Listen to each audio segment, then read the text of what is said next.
So Hello. hello, Augustin. Yeah, it will be the last talk of this afternoon's session, this morning session. Yeah, it's afternoon over here because I think Augustin is based in Paris, Yeah, in and France, that's right. not necessarily in Paris. No. I mean Limoges, actually. Oh yeah, that's a nice place as well, somewhere in the south. But okay, Augustin is engineer at Oslandia, and I think yeah, Oslandia is a very innovative company. I remember seeing lots of 3D stuff they developed, and historically he is a full stack developer, and his main areas of interest are well, 3D GIS application in the browser like WebGL, and everything you can do with Postgres and PostGIS. And he will talk about versioning in 2021 and how you should do it. And I think that's an important subject. We're used to versioning with code and everything, but how you do that with geospatial data. So we'll learn from Augustin, and will show his screen. And Augustin, the floor is yours. Thank you, Dust. So yeah, exactly. I'm going to talk about versioning. So maybe you can see that I have added a note when and how not to do it. So that's also important, and that's what we're going to talk today. So you've already introduced me. So let me jump directly to my presentation. Actually, Osonda is a service company, so we mainly work for customers, and some of them want to version their data, so they come to us and ask how they should do it. And sometimes they use the word versioning, but other times it could be things like keep history, log modifications, being able to review what modification has been made, and stuff like that. So behind the purpose title, the goal here is to present what we have seen as use cases and how we've solved them, and when we use the versioning system, and of course when we shouldn't use one. So I'm going to talk only about PostgreSQL and PostgIS solution. I will mention some solution about with SQLite or GeoPackages, but it will be mainly about PostgIS, and I'm mainly focused on that today. So yes, the main point I want to say that the word versioning can mean very different things depending on who you're talking to. And it's hard to know exactly before digging into the use case. So, for example, as a dev, if I hear the word versioning, I think immediately about Git. So Git, the source code management system, very complex and with a complete branching model. The thing is, the person in front of me, my customers, basically, they seldom want such a solution for their data. They're not developers, and they don't even know what Git is. So maybe you don't need this for the data, and actually, yeah, the solutions will be very different depending on what you need exactly. So the question is actually what's the use case, and sometimes I really think PostgreSQL is the only thing you need. So it's really featureful. So we'll see about that. And also, of course, there are some free and open source solution for the other cases. So yeah, this talk is not an exhaustive presentation or something that really you, beside the title, what you really should do, but it's more an experience feedback about how we did it at Osondia. Okay, so there are some cases where you don't need specific tools, as I've said. And for example, behind the word versioning, some people actually want only to keep track of really basic things like who modified what and when, or just validation needs, data quality needs, and yes, just to be able to review what happened to just ensure data quality.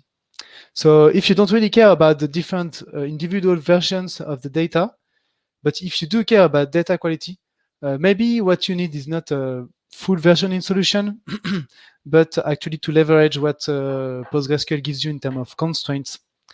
So maybe actually the main work you need to do is data modeling, and also think about your workflow and how the work will be separated between people, and actually, yes, organization of people, basically. But constraints can actually bring you a long way. Think about not new, unique, but also check constraints. And PostgreSQL is really featureful in this area. So here are a simple example very quickly to show you what's possible. Well, a little glimpse of what's possible with PostgreSQL. For example, in this example, I have put some not null constraints, but also some default values that can help people to insert data. And also, there is a is-reviewed Boolean, so it could be a very simple way to implement a validation workflow for your data. And also something really interesting that I see really rarely, that's a shame. It's a check constraint. For example, this check constraint over there just allow you to for the geometry, this prevent any invalid geometry to ever be inserted into your table. And this is something that if it were more used, I really think the JS data would be a better world, in a better state. And for more complex cases, you have, of course, before triggers, where you can enforce rules about your data in a more complete way. Also, if you want to enforce use of default, it's possible with PostgreSQL by granting partial rights. And actually, this is something I've put on the slide, but unfortunately, last time I checked it with my QGIS version, there was a bug about this. So QGIS didn't understand the partial grant. So if there are some QGIS developer listening to me, this is my wish list, fixing that bug. But maybe in the future it would be possible. Another case where you don't really need specific tools, in my opinion. So yeah, some customer told us they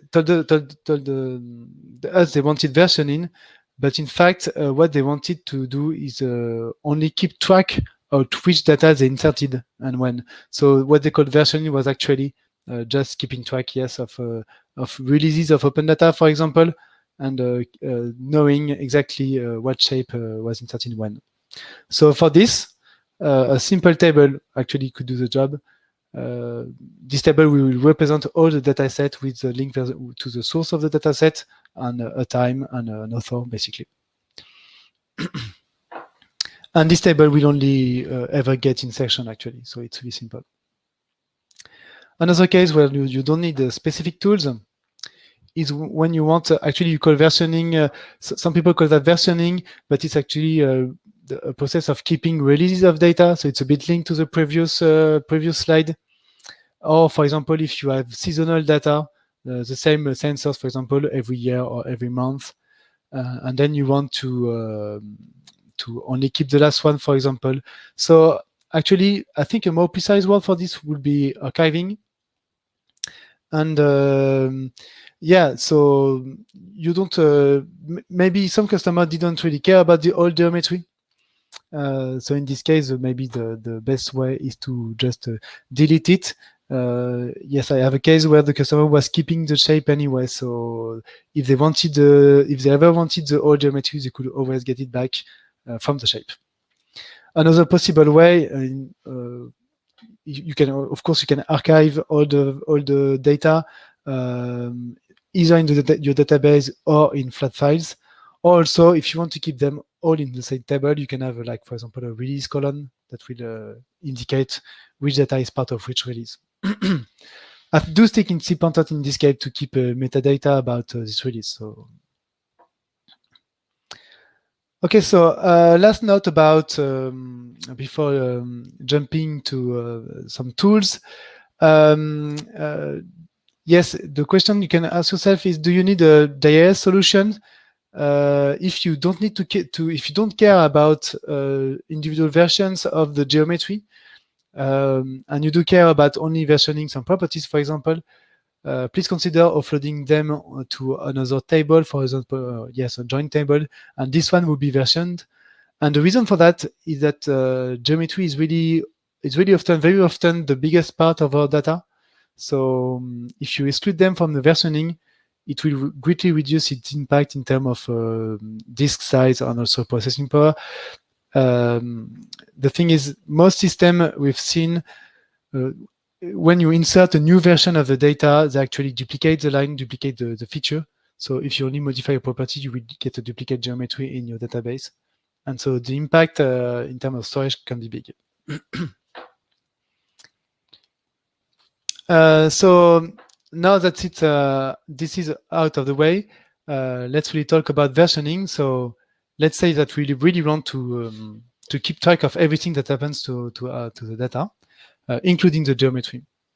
So what I've seen is that there's two generic ways of doing it in a PostgreSQL database. So there are some variations to these two ways, but mainly that's the big two ways I have seen. So the first one, it's what we can call audit or log tables. So the basic principle is quite simple actually. You use PostgreSQL triggers to record on update, insert, and delete modifications, and you record them and store them on another table that is called an audit table or log table. So yeah, because the trigger insert a log actually. So I've seen several versions of it. For example, one table for all dataset, or a table per dataset, or a table per operation type. The pros of it is that it doesn't bloat your table. Your table is essentially the same. You keep your PK, you keep all your constraints. You just have triggers. And if you want to remove the versioning, you just have to remove the triggers. On the cons, versioning, yes, it's not a first-class citizen. If you want to have information about different versions, you have to do more complex queries. You have to query the log table, basically. But maybe it's exactly what you need just to keep everything out of the way. Triggers, of course, well, it's a bit common to every, I think, a lot of versioning system. You have a perf cost. So it's not necessarily a big cost, but you need to be aware that in this case, you add an insert to every write operation, basically. The other type I've seen, I've called it an Implant versioning. So contrary to the previous case, you modify your dataset, you add one or more columns to the table. So it could be a version ID, could be a timestamp, could be a date range. And PostgreSQL has really a lot of facilities for ranges, for example. So on the pros, the versioning is more linked to the data. So if you really plan on using this versioning information a lot, it could be a good solution. It's easy to use to create a view or a function to see the data, to see the current version of the data, but as well as the version at a specific time. And yeah, because it's only aware on your data, if you think about it. So of course, you have the inverse cons of the previous case. Actually, it's quite a destructive process. For one, you need to break your PK and add a column to your PK, at least one, because you can't keep your PK if you are having several versions of the same feature. And so it's not as easy to revert the versioning, even though, of course, it's never impossible. And actually, you have the same overhead on write operations. Okay, so let's talk a bit about tools and how they use these two techniques. So let me just give you the alternative title a colleague gave me just before the presentation. So the versioning in PostgreSQL, all the almost but not completely working solutions. So you've been warned. Okay, it's a bit pessimistic view, but yes, it's some tools are easier to use than others, and there are some possible improvement to all these tools. So first tool I want to present to you is actually built right into QGIS. It's an Implant versioning, and it's in the DB manager. So if you have never tried it, you can do it today. You can just go to your DB manager, you select a table, And then you can, in the menu table change login, you can generate a script. And this script actually set up versioning for your table. So it's actually quite interesting to see how this script is done. It's at least informative. So on the pros, it's right into QGIS, so easy to try. And the cons, the script is a bit outdated, even though it works. And the integration to QGIS stops here, meaning that you don't have anything else in terms of visualization of the history. You're on your own, and you need to use SQL queries, basically. So the second tool I want to present to you is actually something we've developed at Oslandia. It's called qgis-versioning. It's available on the plugin repository. This versioning system is actually an Implace versioning. So the granularity is a bit peculiar because it works on schema and not on the table, meaning that you have to version a whole schema and all the table will get the versioning system. It might be possible to change it in the future, but at the moment, it works that way. It works by creating working copies, as you can see on the screenshot. And so you never modify the trunk directly, you modify working copy and then you update the trunk. There is basic branch support and a basic view of the history. Actually, you can see differences between the revision directly on the map, which is quite handy.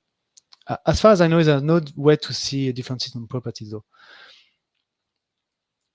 Okay, so yeah, on the post support branches, you can see difference between version, as I have said. On the cons, the DB part and the plugin part are not really separated. That's something I like when it is properly separated and you have a SQL API you can use directly without being tied up to the plugin. One of the cons, which might not be a cons for you, is the fact that it's opinionated. So the workflow is quite strict and the granularity is the schema, but it fits your need. It could, on the contrary, be very handy. And there's some update to make to support some new QGIS credentials API. And also, I have some bug when I started, so when I use it, sorry. So be prepared to have to work around maybe some bugs in some use cases. Another tool in the ecosystem is pgversion made by SourcePol. So it's based on log tables, and there is a view in QGIS for the log, which is quite handy.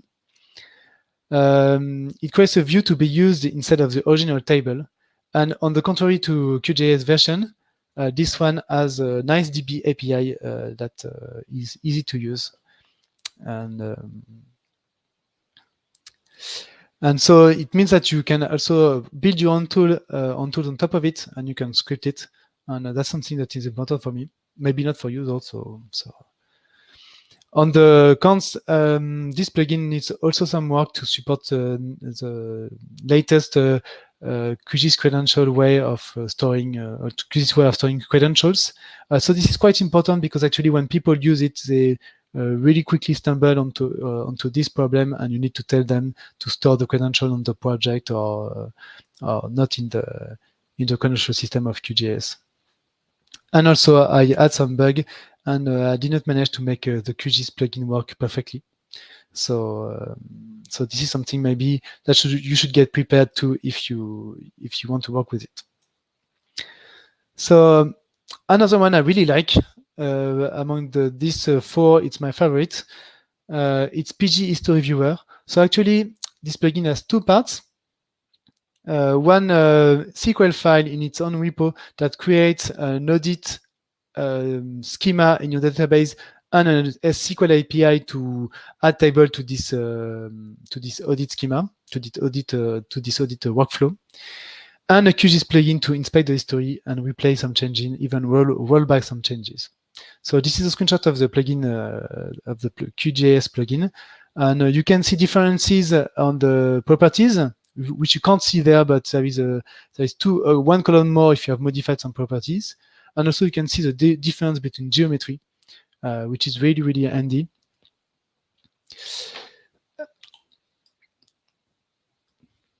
So on the pros of this plugin, and it's stability. So it's the one that works the best of the previous one I've shown you. The SQL API is usable alone, and it's really great for me. And yes, the great history view, the fact that you have replay and rollback functions are really good features. On the cons, there's no branch support, even though I don't know if you need them, and I prefer to think about data without branches, and I always prefer, I think you don't always need branches in all workflow, but maybe for you it's not enough. And yeah, it came to support views, doesn't fully do so, but maybe, so if you need absolutely to support views, it could be a problem for you. Some promising tools that I haven't tested, it's merging input, because they claim to be able to do some versioning, but I haven't tested it.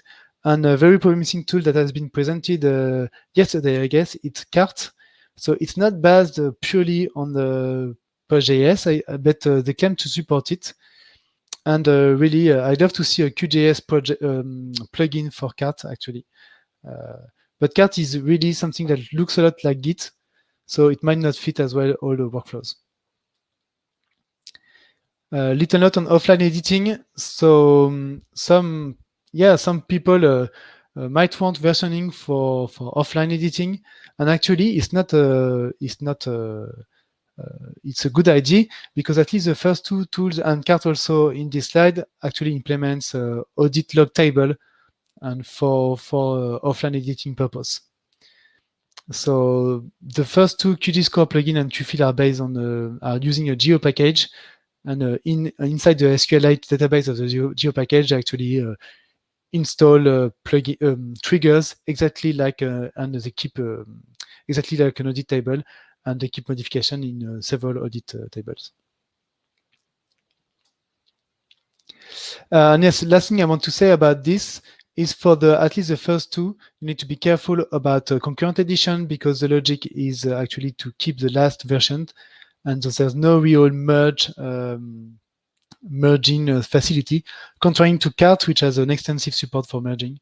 And that's also why I really want to have a QGIS plugin for Cart, maybe with a view like qgis-versioning, because at the moment you don't have any real easy way to, as far as I know, to see the difference between two versions and the difference between the geometries. But this would be really something interesting to see.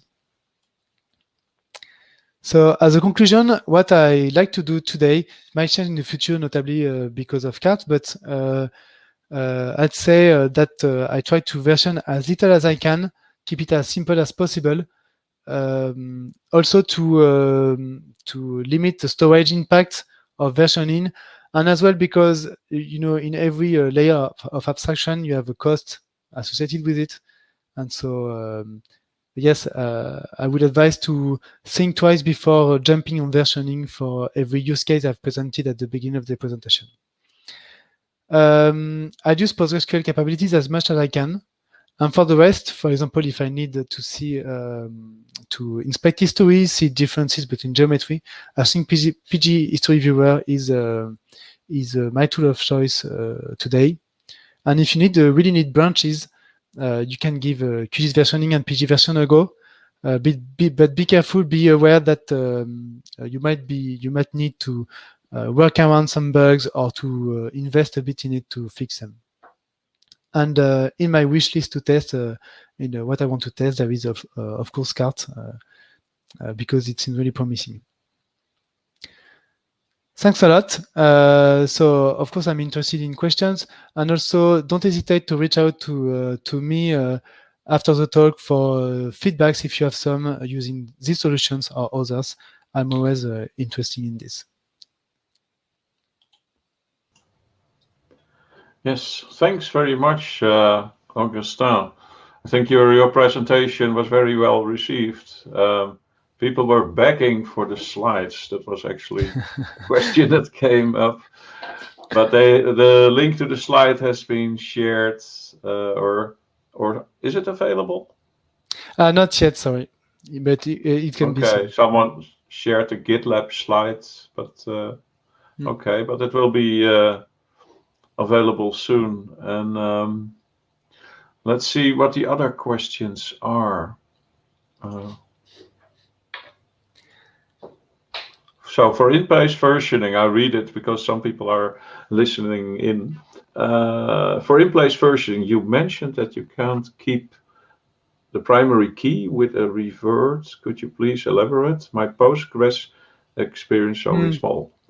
Now, in fact, what I meant is if you implement Inplace versioning, it means that all the version of each features will be in the same table. So, for example, if you have a feature with ID 1, let's say, if you modify it, we'll create a new version of the feature. So you can keep the PK because, of course, you will have then two features with ID 1. And so PostgreSQL will absolutely refuse to have a PK with duplicate values. So in this case, you can't use the PK alone. You can choose this PK. You need to break it.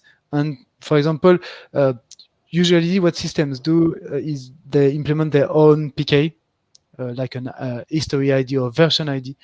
And I haven't seen a lot of them use composite PK, but I think that's what I would use actually. You can also have a PK with several columns. So, but you need to alter your PK somehow. So it's yeah. You mean primary key? Yeah, PK is primary key. Sorry for that. Okay. Yeah. I happen to know an example in the, let's say, the Dutch government keeps a data set for all the buildings in the Netherlands, and it has a key, but never is something removed from the database. So every time they keep a two fields like begin and end time. Yes. For each record, and the current record doesn't have an end time, or maybe an end time in the future. And every modification, but then you have a sort of composed primary key of the key and the beginning and end time. And well, there are additionally, I think, 3 more of these status fields. And that way, the whole data set is kept, so you can get a version from every point in time. That's actually more or less what qgis-versioning does with start and end version or date and visibility. And DB manager as well. It keeps on growing, but okay, we're a small country. We only have 10 million buildings. So the link, yeah. Let's see if some other question. Oh wow. Okay, the most upvoted. I actually thought of this myself. So the question is, what happened to GeoGit, or maybe GeoGig as it is called? Yes, actually, I could have inserted in my presentation. I forgot in the part of tools I haven't tested yet. So yeah, GeoGig, yeah, it's not anywhere. Just I haven't tested it. Haven't had a chance to test it, and it's the same for Flyway because I see there's a question for Flyway somewhere. So I haven't tested those two. So that's why they're not included. But okay. Yeah, that was another question. I bring it in because also for the recording. So, have you tried Flyway for the SQL schema versioning? But okay, you already answered. You said, well, it's in my list of things to do. Well, there's another longish question. I'm pasting them from the chat in order to preserve them for the recording. So how would you suggest to deal with multiple successive modifications on the same object in PostgreSQL, for example? Geom edition QGIS and I saved several times during my work at daily compilations. So, well, the rest of the question didn't fit in, but you may read it in the chat. Yeah. I don't know if you have the chat in front of you. Well, if you use some of the tools I have talked about, they won't have this facility, meaning that they will record the version each time you click on the save button, except maybe qgis-versioning. I can't remember, which will maybe only create a new version when you push back to your main, the trunk version of your data. Otherwise, if you want to limit the impact and you do it by hand, yes, of course, if you do a daily compilation or maybe a logical compilation of it and keeping only the first and last version, it could be a good thing because it will limit all the time. You won't create a version all the time you click on save.